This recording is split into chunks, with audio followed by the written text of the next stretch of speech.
Ladies and gentlemen, everybody loves a little bit of drama. And if you remember what happened at the end of 2022 in the world of chess, we had quite a big drama. And it involved a possibility of cheating in the game of chess. Now, all the videos that I make on my YouTube channel when I talk about cheaters do very well. There's something fun and exciting about deviance and my ability to catch cheaters or potentially expose them. And if I don't expose them, then at least I use them for content like today. In today's video, I'm going to show you a story of a chess cheater like no other. A person that cheated over the course of 2 years. Now, he didn't cheat consecutively for 2 years. That would be a very, very bad spot to be in if you're the chess.com fair play team. That's not what happened. This is the story of how an individual cheated, took a break from chess, came back, tried to play on his own, failed in spectacular fashion, and then violently cheated for a span of 2 weeks until he was banned. Also, if you notice, I'm obviously not home, but I do have a big plant behind me, and I would like to name this plant. So if you have any ideas in the comments, do let me know. We can name this plant something, and I guess the top comment wins. So we begin our journey of this cheater back in June 2021. This is one of the first games that this person played on chess.com. They were already cheating, okay? They were so nervous about playing chess on their own that they were using a bot, okay? Now, what this person would do is they would play like a very, very designated opening, okay? And back in their early career, this is how they played. They would play this kind of weird, offbeat French Sicilian type of thing. And then they would do this. And, obviously they're playing a 400. Like they're playing somebody who doesn't even realize that the knight and the queen both support the pawn on d4. Okay. You remember those days. Some of you might not even be 400 right now. Some of you might not even enjoy chess much, but you like my videos. Now, our cheater would not cheat on all phases of the game. As you can see here, black is not making all the best moves. But at some point, and when you're playing a 400, there's probably going to be a moment already that you're just completely in control. But black would start to cheat at some point for sure. Now, obviously, white is just losing all their pieces, so it's not a particularly impressive, by the way, bishop takes knight. Is just an absolutely clean piece. It also happens to be the top engine move. Now, taking the pawn is the top engine move. Now, developing the knight is the top engine move. And of course, trading queens when you're winning is the top engine move. Now, most normal people here block the check. Why? Because if you move your king, you lose the right to castle. But king e7 is actually, believe it or not, the top computer move because the computer wants to play knight f6. And it also doesn't, you don't need to protect your king so much when your opponent has no pieces. White loses another pawn. Now, you might say, what is so interesting about this content? White is just simply losing all of their material. Right, well, black just completely butchers this 400. I mean, takes all of their pieces, now proceeds to take every single one of their pawns. Keep in mind, this is one of the first games that this person played on chess.com. Now, knight takes g4 is mate. Knight to f3 is mate. This is stalemate. The cheater misread what needed to take on g4, and instead of mating in one move, drew the game. Of course, there is another potential story here, which is the fact that the cheater didn't want to get caught. That's what cheaters do sometimes. They think, oh, if I draw this game, then I won't get caught. I mean, sure, I played every top computer move and probably outperformed everybody else at the 800 level category, but I'm not going to get caught. So rook takes g4, right? I mean, you're a move away from mate, you are up 23 points of material, and you play essentially the worst move on the board. In fact, that is the worst move on the board because it ends the game and you don't win. There's no way to lose here, I suppose. I mean, I guess you could go here and then allow them to make a queen and then get mated. But right now, this is literally the worst move, including g5. g5 and rook takes g4 are the two ways to get stalemate here. So, yeah, rook takes g4. Now, this person cheated for quite a bit of time in the early part of their career, and then they left. This is where the story gets really interesting. This person cheated for like a week or two in 2021, and they got up to about 1,400, and then they left. And keep in mind, when you make a new account on any chess website, your rating goes up and down like 200 points. So they got up to 1,400, and then they left. And this is where the story gets really fun, because this is where they came back, okay? This is where they came back. Actually, no, this is not where they came back. I actually forgot I even included this game. Nope, this is not where they came back. This is one of the games that they played right before they left. Apologies. You know, new location, got a plant behind me. I don't know why that's an excuse to forget my script, but that's okay. This was a very funny game our cheater played because the cheater actually ran into another cheater. Now, in this game, you can see that, you know, Cheater 1, who's the protagonist, is playing Cheater 2. Look at Cheater 2's game plan. Cheater 2 would sacrifice material early in the game to sacrifice their cap score, like to be like, oh, look, I don't always play the best moves, and then would cheat the rest of the game. So, for example, in this position, the move A3 is actually like one of the top computer moves, which is very funny. And then H3, and then Rook E1, and then you look at Black. Black just voluntarily gives up the knight. Both cheaters think that they're making, you know, they're messing up their cap scores. And Cheater 1 was used to making bad moves for a long time and then cheating and winning. But in this game, look at this, watch this. Your knight is pinned, and if you move it, you're gonna lose your queen. You see that? So you trade queens, then you go knight 8, and then before you move your knight, you damage your opponent's pawn structure, and then you move your knight out to the edge of the board. Now, white plays the top computer move, which is pawn to B3, I don't even know. Rook B8, now another top computer move, rook infiltrating.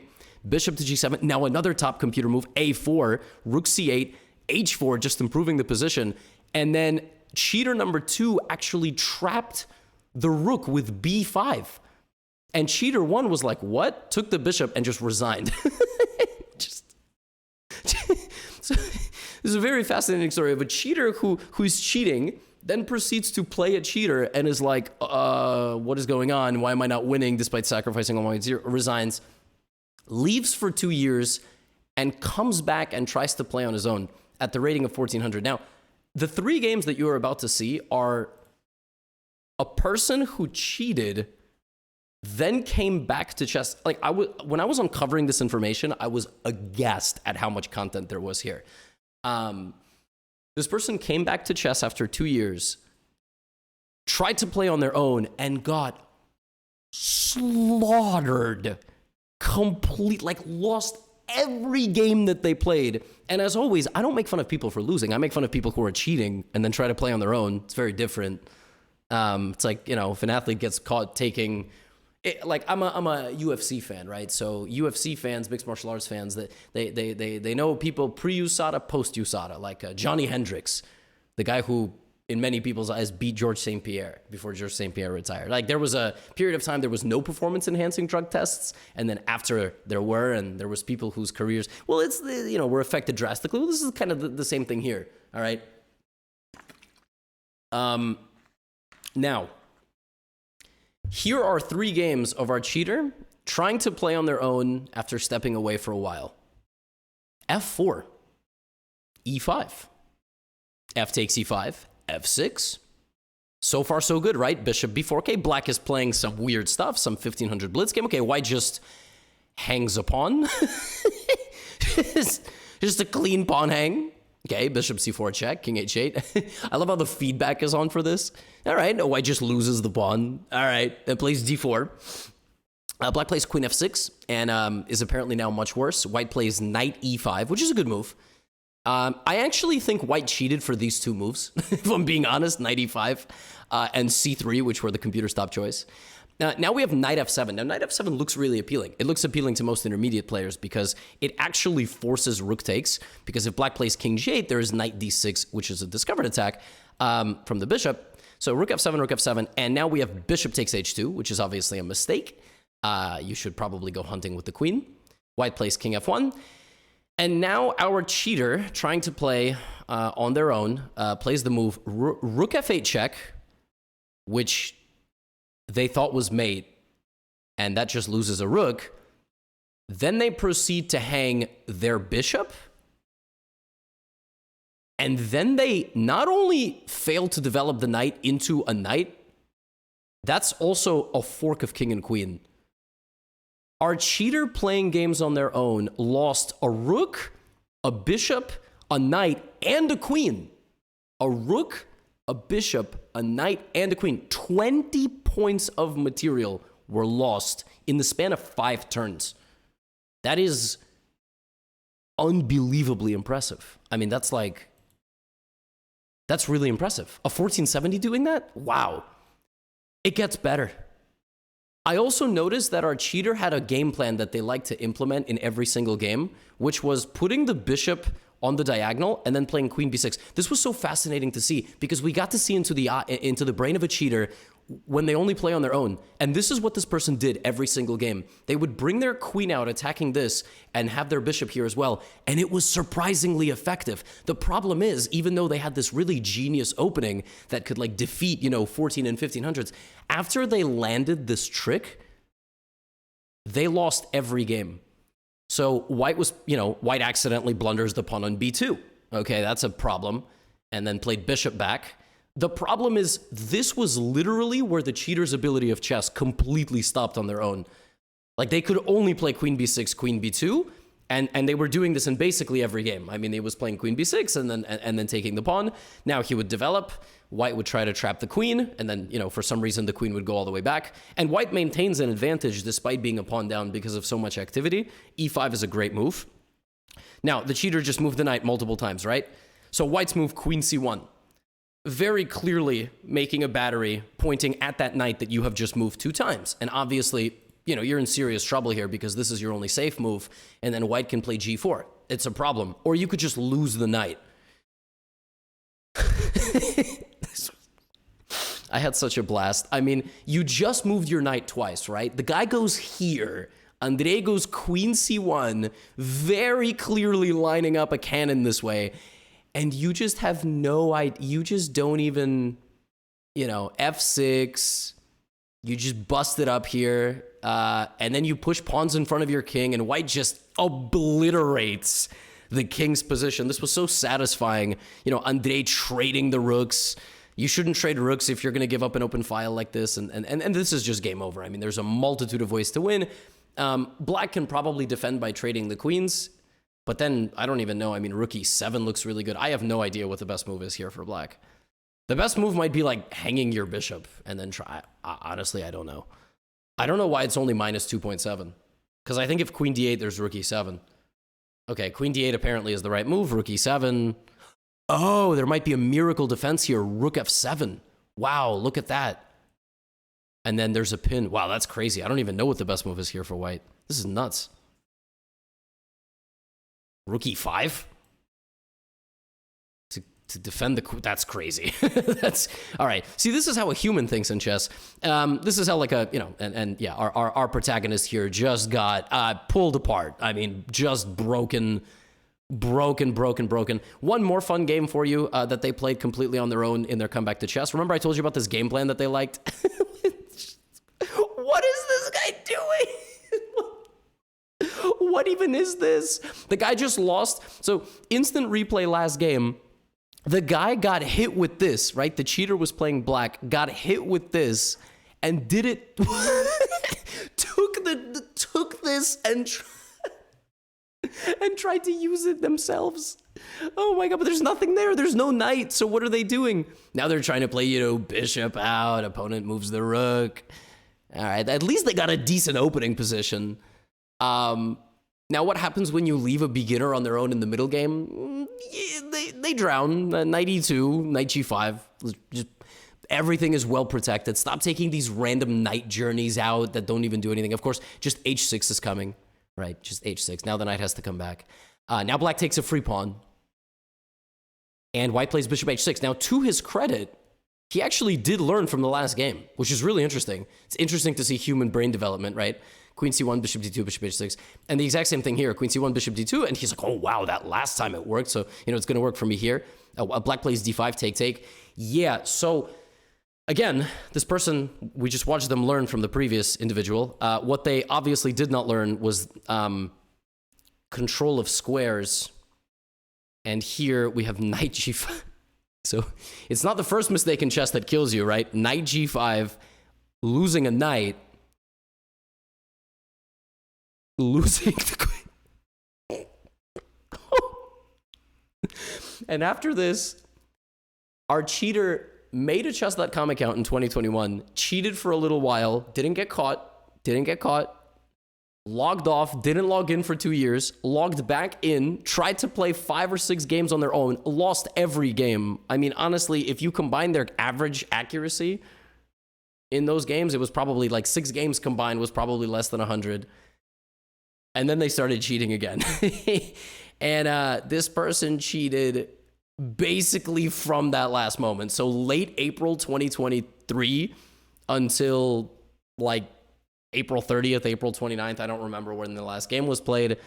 This person cheated. They got tired of being trash and they cheated. And they got up pretty high. I mean, this person was so mad about losing so many games that he just cheated and just kept. And let's see what a cheater looks like at 2400. I mean, the things this person did to like of course, cheating is bad. You know, I'm more so laughing at how ridiculous this story is, where a person tries chess, cheats every game, and is like walking away from it for 2 years, then comes back and just like, well, I really love chess. Let me play on my own. Just loses like it's no tomorrow. You know, what this person would do to not get caught is to play moves like this, which just lose pawns. Now, of course, that's a horrible move. C3 is a terrible move, but it's not a terrible move if you're cheating, right? If you're like 2400, it's only pawn odds. Computers can beat Magnus Carlsen, Hikaru Nakamura nowadays down 2 pawns in the beginning of the game, which is a massive advantage. All humans would beat all other humans up 2 pawns. Well, not you guys. I'm talking about top players like Frank and Magnus and Hikaru. So bishop c4, e6. Obviously, you know, black is just developing. White is cheating every move. Knight e5, knight c6. Again, this cheater would do things in a way that they would try to throw off the average accuracy. So you know what they would do? Things like this. Of course, knight f7 is just a completely horrendous move. It's just down a knight. And black is just going to play knight f6, rook f8, and king g8. But this cheater, I mean, they're a scumbag, right? Like they're deliberately sacrificing material and they're going to cheat. Now white plays f4. F4 is trying to attack the king before it can consolidate. Black needs 3 moves. Knight f8, rook here, king g8. So now you want to play f5. Knight f6 is still a completely reasonable move. White is still cheating, so white plays f5. Now there is no threat here. There is absolutely no threat. What you should do is you should play rook f8, and after f takes e6, you should actually not take and instead just run to the corner. But that's very hard to do as a human because you're allowing your opponent to take pawns and check you. But believe it or not, this pawn is just going to die anyway, and this whole prioritization of just evicting the king and pushing him to the corner is good because black is up material. White is not going to do any damage with just the bishop. But black is a human. Black is not cheating, so black gets scared and plays the move knight a5, attacking the bishop. That, unfortunately, for the time being, allows white to still have opportunities here. And if you try to evict the king with, evacuate the king, it's not going to work. Black plays queen d5, which, again, threatens mate. Not a bad move. Queen e2 defends. And now black plays rook a e8, which looks like a good move. It's not, though. It's not because of the top computer response, which is pawn to b4 for some reason. The move b4 sends the knight back to c6 and temporarily gets in the way of the configuration of these pieces, and white can then kind of use the queen in the center as the target. It's the top computer move. And now the top computer move for black is to play this, queen d4, forking the king and the rook, king h1, and now if you take this, white plays bishop b2 and has monstrous pressure here. So the best move for black is not even to take the rook. I mean, computers are just absolutely ridiculous. Black plays knight c6, and now white plays knight a3. Top computer move again. You want to play knight c4 or knight b5, looking for this, or looking for this, or looking for this, and hitting the queen. Black plays bishop d6, which is also a very natural move. It's not a good move, though, because of knight b5, and now the advantage is almost back to equal, and black plays knight d8. Knight d8, of course, very natural, looking for this. But unfortunately, the move knight d8 allows white immediately back into the game with the move c4. Queen has to go back to c6, and now black is uber congested. What did the move c4 have to do with the... What do c4 and g5 in this position have to do with each other? This is how engines think in chess. This is why Stockfish is such a scumbag, because the move c4 deflects the queen from defending the g5 square, and now white has yet another piece coming to the party, and now it is far too late to save the king. Black still tries to save the king, but now white is winning. White is winning because of the move... What? d5? Wait, but I don't understand. What about bishop takes, pawn takes, and then queen h5? Well, as it turns out, this looks good, But after king e7, queen h7, which looks very natural, this is still an issue, and your queen is hit, and the king is safe. So before you do any of that, you have to play d5, which basically makes black choke on a fishbone, and now this is not a thing, so now you go to h5. You don't take the knight. You wait to see where the king is going to go. The safest route is to run through the open center and try to hide in the corner, but black is not a computer, so black goes here. Now white butchers the knight, and now white is able to move the queen already. You notice, had white tried to just play queen h5, they wouldn't have been able to take the knight in this position because this would have been mate. I mean, this is really sickening stuff. Queen h5, now you take, now that mate is blocked. So black plays rook f6, but now queen h7, rook f6, and every move is check. And now, if I ask you what is the most natural move here for white, like if I asked you, how do you continue the attack? Many of you would say queen h8. Some of you would say bishop g6, trying to cut off the escape, looking for something like this. That's a very human thing to calculate. Rook f1, by the way, right? To play rook f6. Knight d4. What? Hitting the queen, its only safe square is this, but then you play bishop g6 because the queen has been marooned over here, and all of this is coming. Knight d4 is so nasty. Black tries to create tactics by pinning the knight to the king, but black doesn't know they're playing a cheater. Now, any human being here goes here, right? Well, first check. Now takes. Queen c5, rook e1. King d7, and it looks like the king is just a moment away from retirement. It's like heist movies, Ocean's 11, Italian Job. You're so close to getting the money and just escaping on your yacht. Bishop f5. And unfortunately, your king now has to come to the center. First, you can block. White plays the top engine move, which is queen f6, defending the knight, because this is not actually a thing. Bishop e6, bishop g4, bishop f3. And black resigned because this is mate. In the center of the board, absolutely brutalized. And a few games after this one, our cheater was banned. What a story. 2021, you get into chess, just like most people. Honestly, just like most people, if you click on their profile, it says their chess.com account was created 2020, 2021, 22, 23. Then they cheated. Then they felt guilty, so they stopped. Then they came back after 2 years and tried to play on their own, and they were terrible. They were probably like, 600 level. I'm only saying 600 is terrible because they were cheating. Then they cheated, and they gained 1,000 points in like 10 days, and they got banned. What a fascinating story. I've never seen something like this. I mean, usually people cheat and they get banned in a week. This one was really a whole anime arc. So, fascinating. And yeah, let me know if you have a name for the plant. Now get out of here.